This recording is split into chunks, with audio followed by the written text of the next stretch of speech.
మంచి దేవుని స్తోత్రములు. చదివినటువంటి కీర్తన 100వ కీర్తనను మనము చదువుకొని ఉంటున్నాం.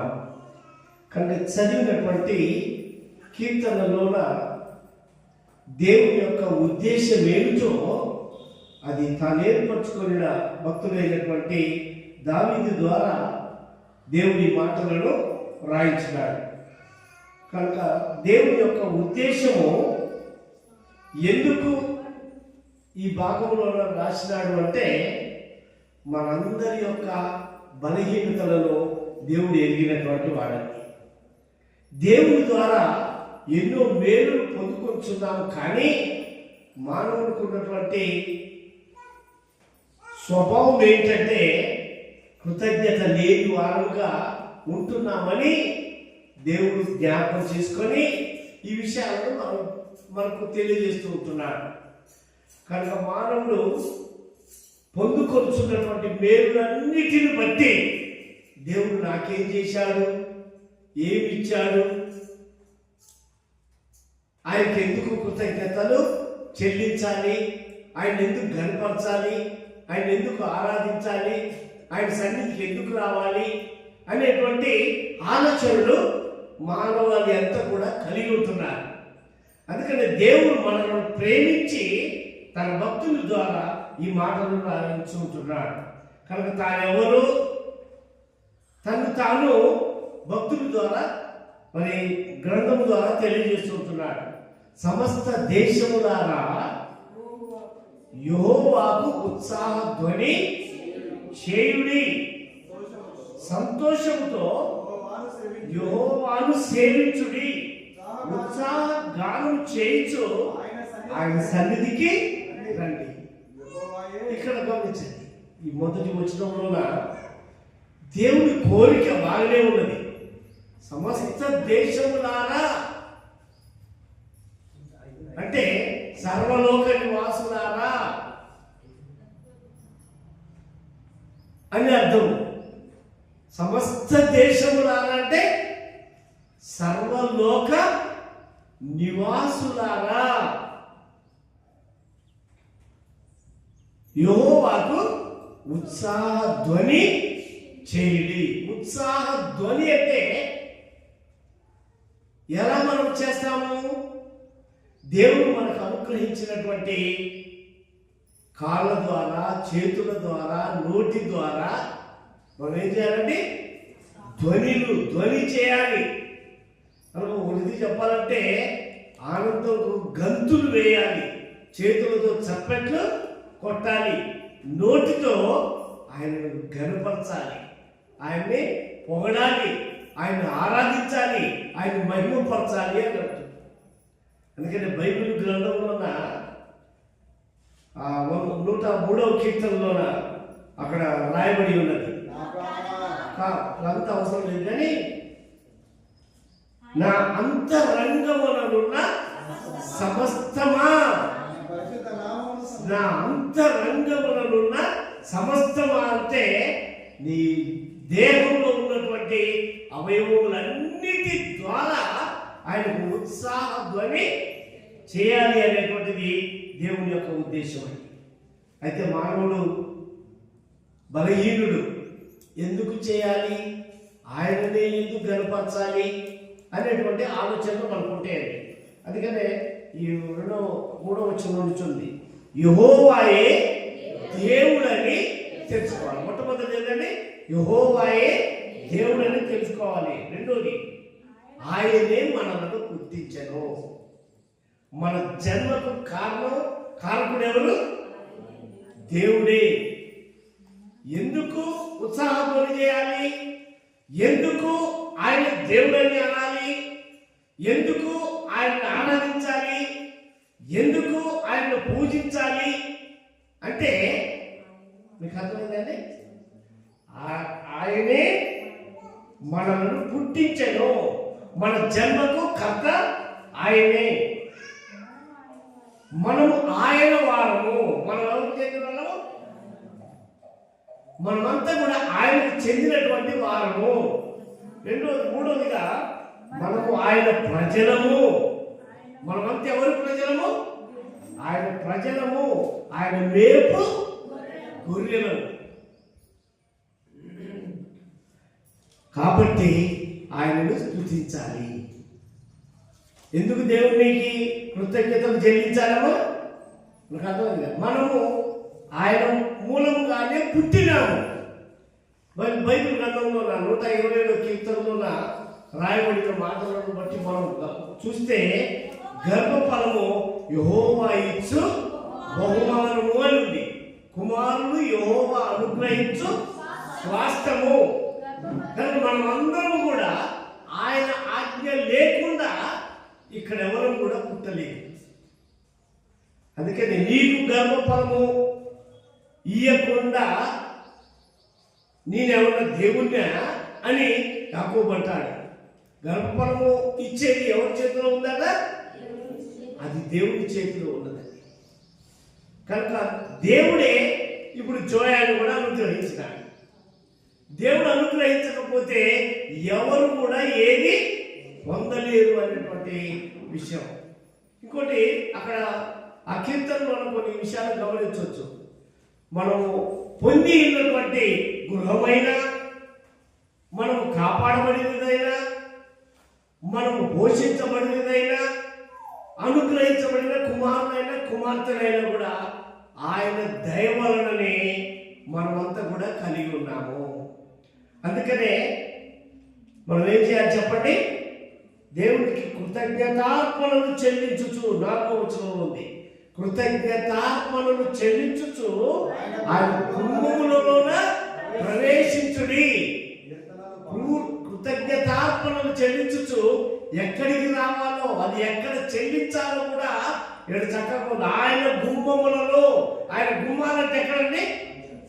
ఆయన తన కొరకు కుమారులతో కుమార్తెలతో లోక నివాసులతో సంబంధం కలిగి ఉండడానికి ఆదిలో బలిపీఠాన్ని ఏర్పాటు చేసుకున్నాడు.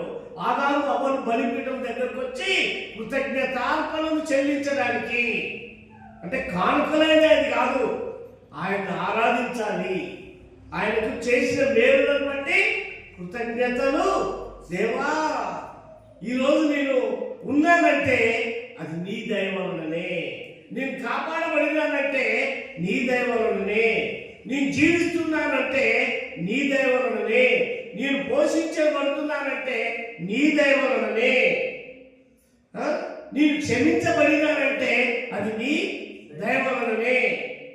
ఎందుకంటే సమస్తము నీ వలన కలిగినటువంటివే. ఇవన్నీ కూడా నాకు అనుగ్రహించినారు. కనుక నేను పొందుకొనుచున్నటువంటి ఈవులన్నీ కూడా మీరు అనుగ్రహించినటువంటివే. అందుకనే నింగి, నేల, గాలి, నీరు ఇవన్నీ కూడా ఎవరు అనుగ్రహించినారు? దేవుడు అనుగ్రహించినటువంటి. అందుకే భక్తులు రాసిన పాటలో కూడా ఉన్నది, నింగి, నేల, గాలి, నీరు నిత్యము వెలుగే సూర్య చంద్రులు. నింగి, నేల, గాలి, నీరు నిత్యము వెలుగే సూర్య చంద్రులు మన కొరకై సృజించినాడు. మనలనెంతో దీవించినాడు.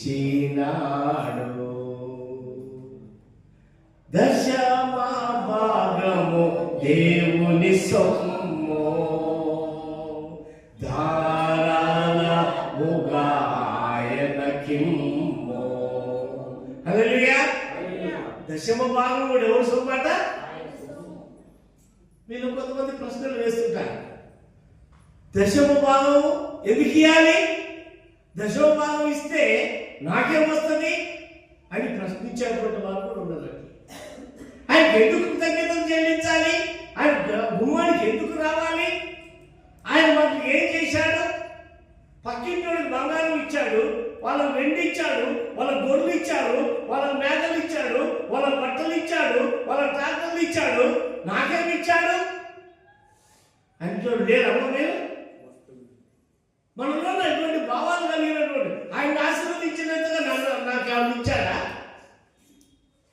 ప్రియ దేవుని బిడ్డలారా, ఒకసారి పరిశీలన చేసుకోవాలండి. వెండి బంగారాలు ఆస్తి పాస్తులు ఇవన్నీ ముఖ్యం కాదు. వాటికంటే విలువైనది ఏదో తెలుసా? దేవుడు నిన్ను బ్రతికిస్తూ ఉండటమే అది చాలా విలువైనటువంటి కార్యం. దేవుడు నీ ప్రాణాన్ని కాపాడుతున్నాడు. వీటన్నిటికంటే కూడా విలువైనది ఏదంటే నీ ప్రాణం అనే విషయాన్ని మీరు జ్ఞాపకం చేసుకోవాలి. ఎందుకంటే గమనించండి, ఈ రాత్రి ఒక దొంగోడు నీ ఇంటికి వచ్చి నీ మెడ మీద కత్తి పెట్టి, నీ ఇంట్లో 10 లక్షలు ఉన్నాయట కదా, బంగారపు ముద్దలు ఉన్నాయట కదా, వెండి ఉన్నదట కదా, నీ మెడలో గొలుసు ఉన్నాయట, అది ఉన్నదట కదా, ఎక్కడ పెట్టినవో చెప్పు, లేకపోతే నువ్వు చెప్పకపోతే ఈ రోజుతోటి నీ ప్రాణం పోతుంది అని బెదిరిస్తున్నాడు. అప్పుడు ఏమంటావు చెప్పండి? అయ్యా, ఒక బీరో తాళాలు అక్కడ ఉన్నవి, బంగారం అక్కడ ఉంది, 10 లక్షలు ఈ బీరోలు ఉన్నాయి, ఈ వస్తువులు ఇక్కడ ఉన్నాయి, ఇవన్నీ నువ్వు తీసుకోగానే నా ప్రాణం తీయకు అంటాడు. నా ప్రాణం తీయకుండా అర్థం ఏంటండి? వాటన్నిటికంటే నాలో ఉన్న నా ప్రాణము అది విలువైనటువంటిది. మరి ప్రాణాన్ని కాపాడింది ఎవరు చెప్పండి? దేవుడు నీకు ప్రాణముని కాపాడుతున్నాడు. వాటన్నిటి గురించి ఆలోచన కలిగి ఉన్నాడు. వాటికంటే విలువైనటువంటి వాడవు నీవు, విలువైనటువంటి దానవు నీవు అనే విషయాన్ని మీరు దయచేసి జ్ఞాపకం చేసుకొని, గత సంవత్సరం నుండి ఈ సంవత్సరం వరకు నన్ను కాపాడినావు, నన్ను బ్రతికించినావు. నేను ఈరోజు ఉన్నానంటే అది నా శక్తి వలన కాదు, నా జ్ఞానం వల్ల కాదు, నా బంగారం వల్ల కాదు, నా వెండి వల్ల కాదు, నీ కృప వలననే నేను బ్రతికినాను అని మనం జ్ఞాపకం చేసుకోవాలి. ఎందుకంటే మనము ఆయన వారము, ఆయన పుట్టించిన వారము, ఆయన వేర్చున్న గొర్రెలము. మనం అన్ని మనం జీవించడానికి అర్హులుగా చేసిందంతా కూడా ఎవరు చెప్పండి? ఆయనే. అందుకనే ఒక భక్తుడు రాసిన పాటలో ఉంది, పుట్టింపని వంచు, పోషింపని వంచు, గిట్టింపని వంచు మరువకమ్మా. పుట్టించేవాడు ఆయనే, గిట్టించేవాడు కూడా ఆయనే, పోషించేవాడు కూడా ఆయనే అన్నది. ఇంకా పాటలు కూడా అన్ని కాలముల నున్నాయో వాని వెన్నాతారంబాయో కన్న తండ్రి, ఓ మా కన్న తండ్రి. ఆ పాటలు పుట్టించువాడు, గిట్టించువాడు, పోషించువాడు అంతా కూడా ఆయనదేనండి. ఎందుకంటే బైబిల్ నన్ను చెప్తున్నటువంటి మాట ఏంటంటే సమస్తము ఆయన చేతిలోనే ఉన్నది. భూమియు దాని సంపూర్ణతయు, లోకమును దాని నివాసులను యెహోవాయే. కనుక సర్వ భూమి పైన అధికారం కలిగినటువంటి వారు ఆయనే. ఆయనే ఈ లోకాన్ని కలుగజేశాడు. ఆయనే ఈ లోకంలో ప్రతిదీ కూడా మనకు అనుగ్రహించాడు. ఆయన అనుగ్రహించకపోతే మనం జీవించేటువంటి వారము కానీ కాదు ఆ విషయంలో. అందుకనే ముఖ్యంగా మనలో ఉన్నటువంటి ప్రాణము ఆయన మూలంగానే, అది ఎంతకాలం ఉండాలో ఆయన తెలుసండి. బైబిల్లో చెబుతుంటుంది, భూమి మీద అనుగ్రహించబడిన నాటి నుండి మనం ముగించబడేంత వరకు కూడా ఒక యాత్రికులు మాత్రమే ఉంది. యాకోబు భక్తుడు చెప్పినట్లుగా నేను యాత్ర చేసిన దినములు 130, అవి కొన్ని దుఃఖకరంగా ఉన్నవి, కొన్ని సంతోషకరంగా కూడా ఉన్నవి. ఇంకా ఎంతకాలం యాత్ర చేయాలో నాకు తెలియదు, కానీ అది ఎవరి చేతిలో ఉంది? మా పితరులు అబ్రహాము, ఇస్సాకులు, యాకోబు వాళ్ళంతా కూడా వాళ్ళకు కొంత దినాలు ఉన్నవి. నా దినములు ఎప్పుడో నాకు తెలియదు. కనుక ప్రియ దేవుడు పెట్టారా, జీవింప చేసినందుకు దేవుడికి ఏం చేయాలి? కృతజ్ఞతలు చెల్లించాలి. అదొక్కటే కాదు, నీవు జీవించడానికి నీకు ఇచ్చినటువంటి ఈవులన్నిటిని బట్టి, వస్తువులైనా, వాహనాలైనా, పంటైనా, పశువులైనా, పాడి అయినా, ఏది కూడా అది ఆయన మూలముగానే కలిగినది. భూమికి పంటను ఇవ్వమని ఆజ్ఞాపించిన వాడు ఆయనే. పంట ఇచ్చినందుకు దేవానికి పొందనాలు, వాహనాలు ఇచ్చినందుకు దేవానికి పొందనాలు, వ్యాపారం ఇచ్చినందుకు దేవానికి పొందనాలు. ఆయనకు అది ఇచ్చినావు, నాకెందుకు ఇవ్వలేదు అని మనం వాళ్ళ దేవుడిని ప్రశ్నించకూడదండి. ఎందుకంటే కొంతమంది ఉంటారు, వాళ్ళకి పిల్లలు ఇచ్చినావు, నాకెందుకు పిల్లలు ఇయ్యలేదు అనేటోళ్ళు లేదు. అది ఆయన చేతిలో అండి. ఎందుకంటే బైబిల్ గ్రంథంలోన ఒకరిని దీవించాడు, ఒకరి దాసుడు ఉండమని కూడా అన్నాడు. ఇస్మాయిలుకు ఒక రీతిగా ఉన్నది, ఇస్సాకుకు ఒక రకమైనటువంటి ఆశీర్వాదం ఉన్నది. అది ఆయన ఇష్టం అండి. రాహేలు గర్భంలోన ఇద్దరు ఉన్నారు. ఇద్దరింట్లోన పెద్దవాడు చిన్నవాడికి దాసుడవుతాడని గర్భములోనే ఉన్నప్పుడే దేవుడు ముందుగానే తెలియజేశాడు. ఎవరిని ఏ రీతిగా ఉంచాలో, ఎవరిని ఏ స్థాయిలో ఉంచాలో అది ఆయన ఇష్టం. గమనించండి, ఏ స్థాయిలో ఉన్నా నేను ఈ లోకం నుంచి వెళ్ళేటప్పుడు తీసుకొని పోయేది ఏది లేదండి. అందుకని మనం ఎక్కువ చితిము ఈ లోకములకు అట్లే వెళ్ళవరం. వచ్చేటప్పుడు ఏమైనా తెచ్చామా, పోయేటప్పుడు ఏమైనా తీసుకొని పోతామా? ఈ మధ్య ఒక చిన్న కుర్రోడు పాడుతుంటాడు, వచ్చేటప్పుడు పోయేటప్పుడు ఏదో పాట ఉంది, ఏది రాదురా నీరంట రాదు అని ఒక పాట ఉన్నది. వచ్చేటప్పుడు ఏం చేయలేదు, పోయేటప్పుడు ఏమి తీసుకొని పోలేమని పూచిక పుల్లైనా మనం తీసుకొని పోలేమని మన బైబిల్ గ్రంథం ద్వారా కూడా మనం కొన్ని విషయాలు తెలుసుకోవాలి. కనుక ప్రియ దేవుని బిడ్డలారా, మనకు అనుగ్రహించినటువంటి ప్రతి దానిని బట్టి మనం దేవునికి ఏం చేయాలి? కృతజ్ఞతార్పణలు చెల్లించుచు ఆయన కుంభములలోన ప్రవేశించాలి. బైబిల్ గ్రంథం ఆధారంగా ఇశ్రాయేలీయులు చేస్తారు ఆ పని. వాళ్ళు ఏం చేస్తారంటే, ఈ వారం అంతా కూడా నేను కాపాడబడినానంటే, ఈ వారం నేను జీవిస్తున్నానంటే, ఈ వారం దేవుని ద్వారా మేలు పొందుకున్నానంటే అది దేవుని దయ వలననే, దేవుడు అనుగ్రహించడం బట్టియే అని వచ్చేటప్పుడు ఏం చేస్తారు తెలుసా? ముందే ఇంటి దగ్గర కానుక డిసైడ్ చేసుకొని వస్తారట. వచ్చేసి అక్కడికి ఒకటి కానుక పెట్టెలు ఉంటాయి, వాళ్ళు కానుకల డబ్బాలలో వేసేసి మందిరంలో, దేవా గొప్ప దేవా నాకు తండ్రివి, ఆకాశమందు గొప్ప దేవా నాకు తండ్రివి అనుకుంటూ స్తుతిస్తూనే మందిరంలోనికి అడుగు పెడతారండి. ఆయన గుమ్మములలోనికి ప్రవేశించాలండి.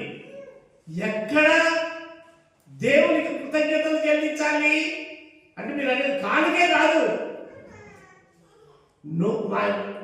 ముందు భాగంలో ఉంది కదా, అన్నిటి ద్వారా ఉత్సాహ ధ్వని చేయుడు. అంటే దేని ద్వారా ఉత్సాహ ధ్వని చేయాలి?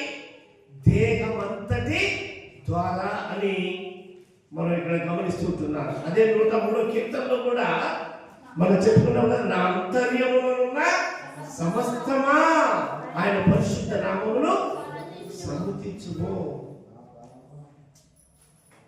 నా ప్రాణమా యెహోవాను సన్నుతించు. ఆలోచించుము, ఆయన చేసిన ఉపకారములలో దేనిని మరొకము.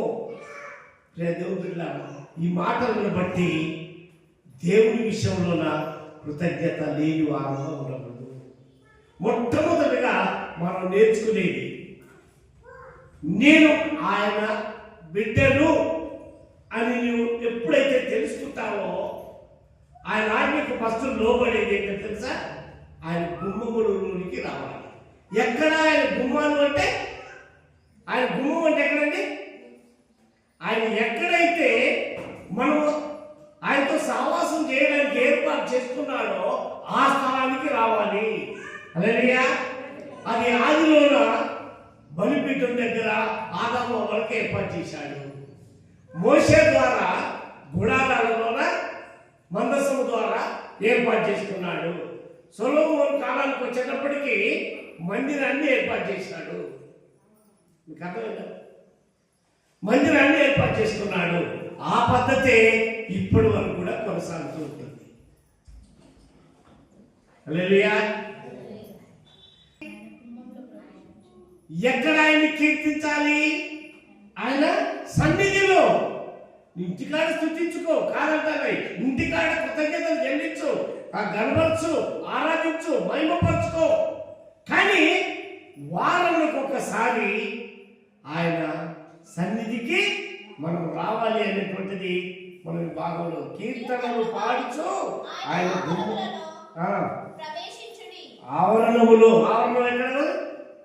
చక్కని పాట పడతాం కదా, దేవాని ఆవరణ